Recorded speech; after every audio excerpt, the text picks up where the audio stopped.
Hello everyone, welcome to the channel. So today we are going to start the next chapter in the series of polity through MCQ series, and these MCQs are straight away based on the book M. Laxmikanth. Now in this particular video we are going to complete two important non-constitutional bodies, that is the National Human Rights Commission as well as the State Human Rights Commission. Now the way to complete this chapter is, first I'll give you the explanation part, and then we are going to solve some of the MCQ questions which are directly taken up from the Laxmikanth book or prepared in the Laxmikanth book. Then we will study the State Human Rights Commission. I will provide you with some of the facts, and then ultimately we will solve the questions regarding the State Human Rights Commission. So in this particular video, both of your chapters will be complete with the MCQs as well as the facts also. So let us start with the National Human Rights Commission. If we talk about the establishment, so I already told you the National Human Rights Commission is not a constitutional body. So what does it mean? That it means it is a statutory body. So what is a statutory body? A statutory body is the one that is made by an act of parliament, okay, or the parliament has enacted a act and made a body. That body is known as the statutory body. So if we talk about the NHRC, so it was formed in the year 1993. So which act was passed? The name of the act was Protection of Human Rights Act of the year 1993 was passed. Now after the year 1993, this act was amended one time in the year 2006. Now if I talk about the composition, so it is a multi-member body. Just remember this, it is a multi-member body.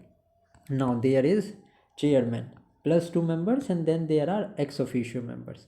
So let us start with the concept of the chairman. What is the eligibility criteria to be the chairman of the NHRC?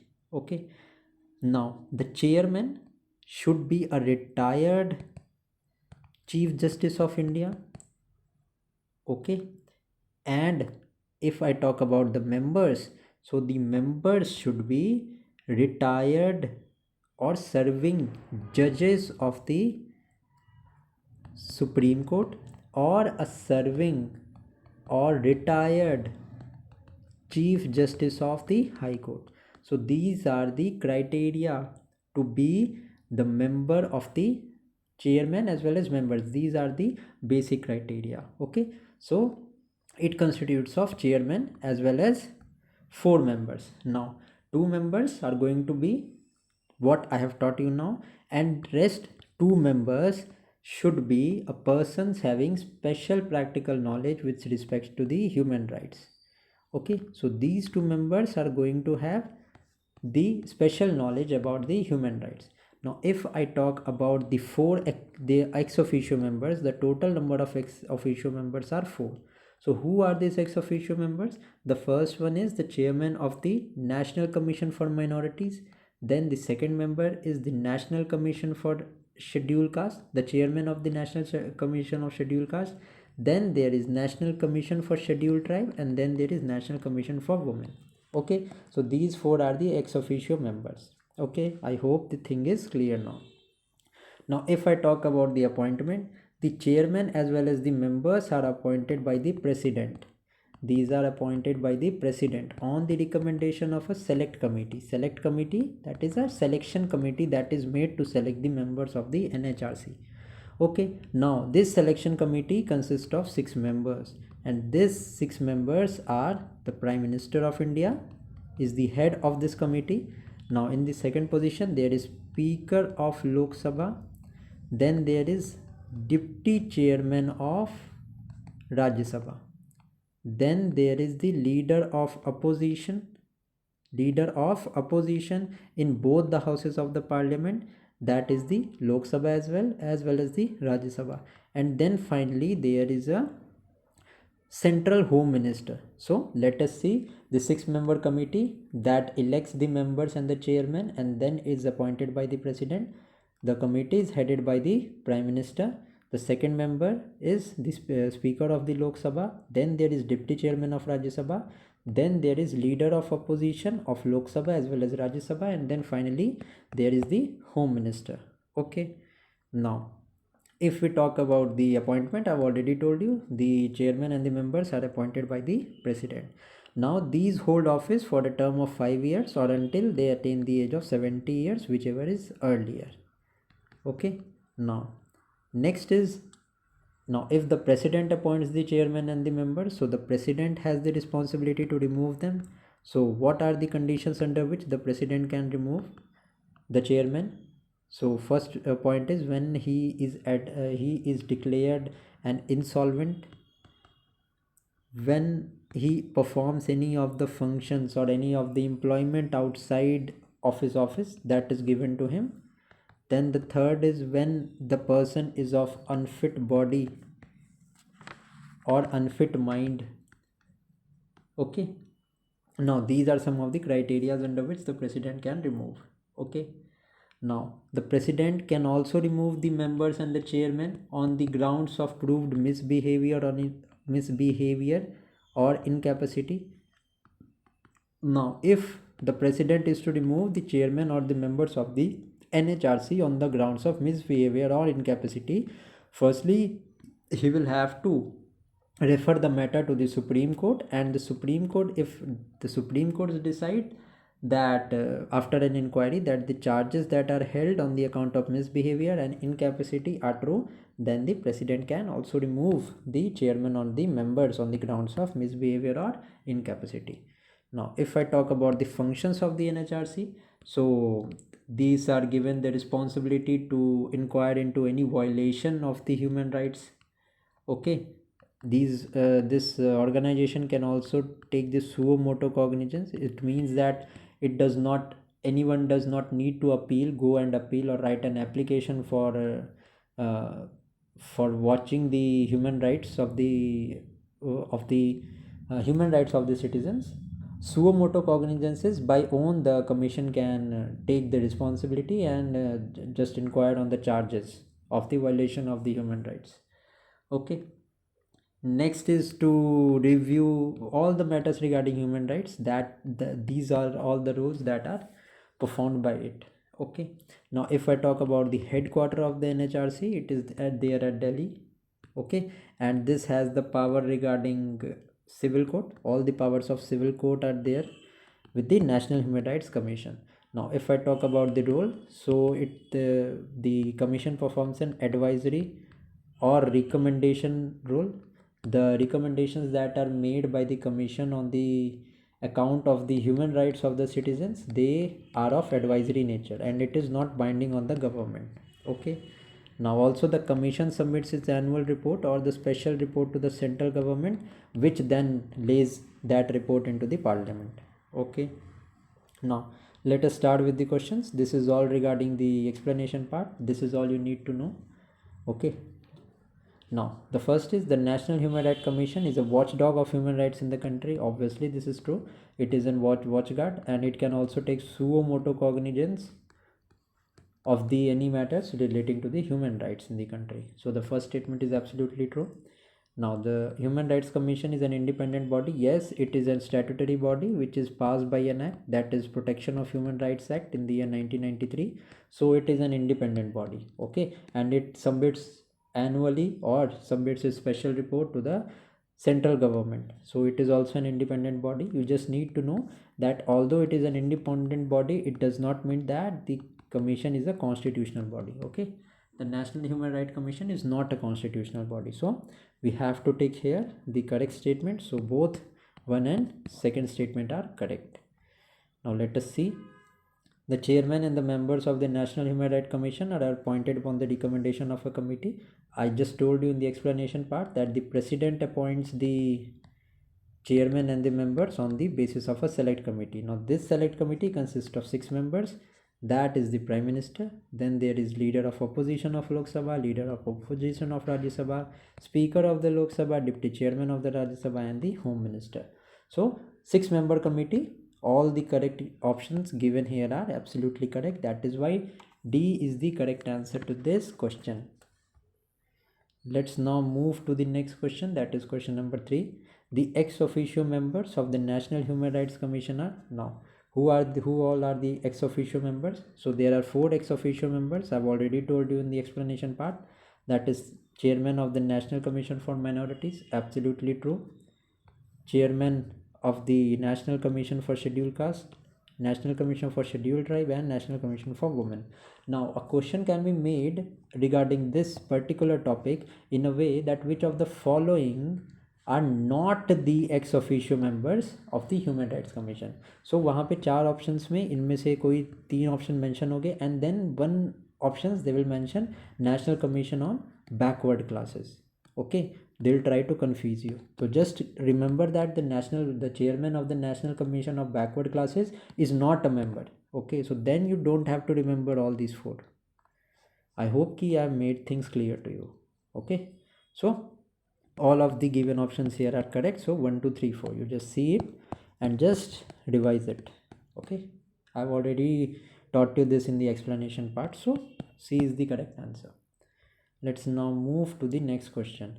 Who among the following can be the chairperson of the National Human Rights Commission? Only a retired justice of a chief justice of a high court? No, not only. Then next is only a retired chief justice of India. Now if I talk about the retirement, so only a retired chief justice of India can be the chairperson. If there is a matter in which other chairperson is to be appointed, then he needs to be serving or retired chief justice of high court. This I've already told you in the explanation part, if you remember. Okay, the chairman can only be a retired chief justice of India, and the members, sorry if अगर आप confused हुए तो, chairperson should be only a retired chief justice of India, and if I talk about the members, so the member should be serving or retired judges of the Supreme Court, or the second point is serving or retired judges of the High Court. Okay, so these are regarding the members. Let's now move to the next question, that is question number 5. In which year was the Human Rights Protection Law passed? So it was passed in the year 1993. Next question is, the salaries, allowances and other service condition of the member of the National Human Rights Commission are determined by, so these are determined by the central government. D is the correct answer, because there is a select committee, there is a selection committee consisting of 6 members that recommends the members and the chairman of the NHRC. So the responsibility regarding the salaries, allowances also lies with the central government only. Let's now move to the next question. Now the National Human Rights Commission consists of a chairman and how many members? So it contains of 4 members. Okay, the chairman should be the Chief Justice of India, and then the member should be serving or retired judges of the Supreme Court, or serving or retired Chief Justice of High Court. These are the criteria for the members. I am again making you revise so that you don't confuse in this topic. Okay, 4 is the correct answer, and then 4 ex officio members are also there, that we have already discussed. Now the chairman of the National Human Rights Commission holds the office for, so the criteria is 5 years or 70 years, whichever is earlier. C is the correct answer. I hope that you are trying these questions prior to my explanation. Okay, so in this, if you solve this question by pausing this video, it is certainly going to help you.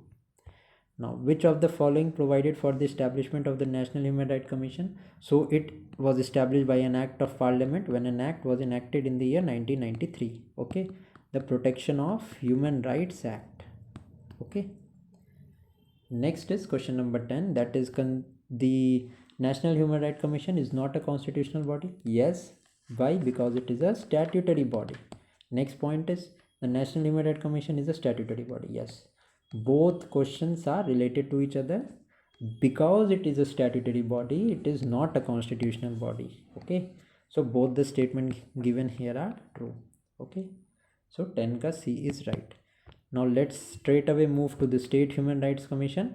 So just like the National Protection of Human Rights Act of the year 1993 created the National Human Rights Commission at the central level it also created the State Human Rights Commission at the state level. Okay, now recently till date 25 states have successfully constituted the States Human Rights Commission Act. Okay, now if I talk about the composition, so just like the National Human Rights Commission, it is also a multi-member body consisting of the chairman as well as the two members. Now if I talk about the chairman, so the qualification for the chairman should be that he should be a retired Chief Justice of a High Court. Okay, and if I talk about the members, so the member should be serving or retired judge of High Court or District Court in the state. Okay, so I hope the thing is clear. Okay, and the minimum level of experience should be 7 years. Okay, just like the criteria that is needed to be a judge of the High Court. Okay, now if I talk about the appointment, so the chairman, the chairperson and the members are appointed on the recommendations, are appointed by the governor on the recommendations of a committee, of a select committee. There is also a committee consisting of the Chief Minister as the head. Then there is the Speaker of State Legislative Assembly. Then there is State Home Minister. Then there is Leader of Opposition in the Legislative Assembly. So if there is a legislative council in the state, then the Leader of Opposition in the State Legislative Council is also added. Okay, now next is if I talk about the tenure of the office, so the member holds the office for a term of 5 years or 70 years, whichever is earlier.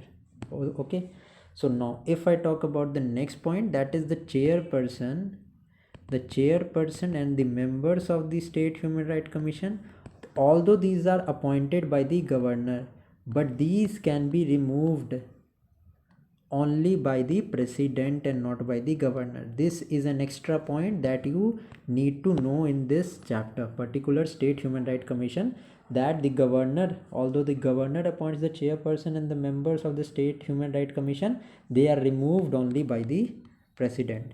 Okay, and the process of removal is as same grounds as the removal process of the chairperson and the members of the State Human Rights Commission. Okay, that is, they are adjudged insolvent, they hold any employment outside the work that they are doing. Okay, so the same qualifications are and same process of removal is there. Also the salaries, allowances, pension, all of that is charged to the consolidated fund of the not charged on the consolidated fund, but these are decided by the state government. Okay, so what are the functions that is performed? So it takes the suo motu cognizance of the all the cases and all the deprivations that are made with regards to the human rights in the states. Also it has power of the civil courts. Okay, all the functions that the National Human Rights Commission perform at the central level, the State Human Rights Commission do that at the state level. Also the recommendations that are given, or the recommendations that are given by the State Human Rights Commission is advisory in nature or recommendatory in nature, and it is not binding. Okay, let's now straight away move to the questions, and then the chapter will be ultimately finished. So let us see what is the first question. The first question is, the State Human Rights Commission is a multi-member body. Absolutely correct. The State Human Rights Commission consists of a chairperson and 3 members. So not 3 members, there is chairperson and 2 members. Okay, which are appointed by the governor on the basis of a select committee consisting of 5 to 6 members. Why this 5 to 6 member? Because there is State Legislative Assembly ka speaker in every case, but the State Legislative Council operates only in 6 states in India right now. So if there is a Legislative Council, then the Leader of Opposition of the State Legislative Council. Okay, Leader of the opposition of the state legislative council also there. Okay, so there is chairperson as well as 2 members, not 3. So that is why only 1 is the correct answer. Let's now move to the next question. The Protection of Human Rights Act provide for the creation of National Human Rights Commission, State Human Rights Commission and Human Rights Court. Okay, so ये fact आपको नहीं पता होगा. There is no provision for joint state commission. So 3 we will directly eliminate. Now if I talk about the human rights courts, State Human Rights Commission and Central National Human Rights Commission तो हमने देख लिया. But under the Protection of Human Rights Act there is also provision of Human Rights Court. Okay, the provision is that there should be an establishment of human rights courts in every district. Okay, these high courts should established only by the state government. Okay, only with the Chief Justice of High Court, only at the concurrence of the Chief Justice of the High Court. Okay, now 7 years advocate, यही criteria होता है to be a judge of this court. So A, B and D, 1, 2 and 4, these 3 organizations or institutions are established by the Protection of the Human Rights Act. Let's now move to the next question. The chairperson of the State Human Rights Commission can be removed by, so I already told you, although the chairperson and the members of the State Human Rights Commission are appointed by the governor, these are removed only by the president. So these are removed by the president. B is the correct answer. Next question is, a State Human Rights Commission submits its annual report to the, so it submits its annual report to the state government. Okay, just like the National Human Rights Commission submits its report to the central government, the State Human Rights Commission submits it to the state government. C is the correct answer. Next is, a member of the State Human Rights Commission holds office for the years of 5 years or 70 years, whichever is earlier. A is the correct answer. Next question is, who among the following can be the chairperson of the State Human Rights Commission? So only a retired Chief Justice of a High Court, just like the National Human Rights Commission, in which the chairman can only be that person who is a retired Chief Justice of India. Just like that, in case of the State Human Rights Commission, the chairperson can only be a person who is a retired Chief Justice of a High Court. So D is the correct answer. Let's now move to the next question, that is question number 7. The function of the State Human Rights Commission are mainly recommendatory in nature. Absolutely correct statement hai. Next is, the recommendation of the State Human Rights Commission are binding on the state government. No, these are not binding, but only of the recommendatory nature. Okay, so the second statement is incorrect, only first statement is true. Okay, so with this we have finished the chapter of National Human Rights Commission and the State Human Rights Commission. Okay, if you like this video, do give it a like. Also, you can give your valuable suggestions in the comment section of this video. All the positives as well as negative comments are welcomed. Okay, and the suggestions also are welcome. Thank you for watching the video.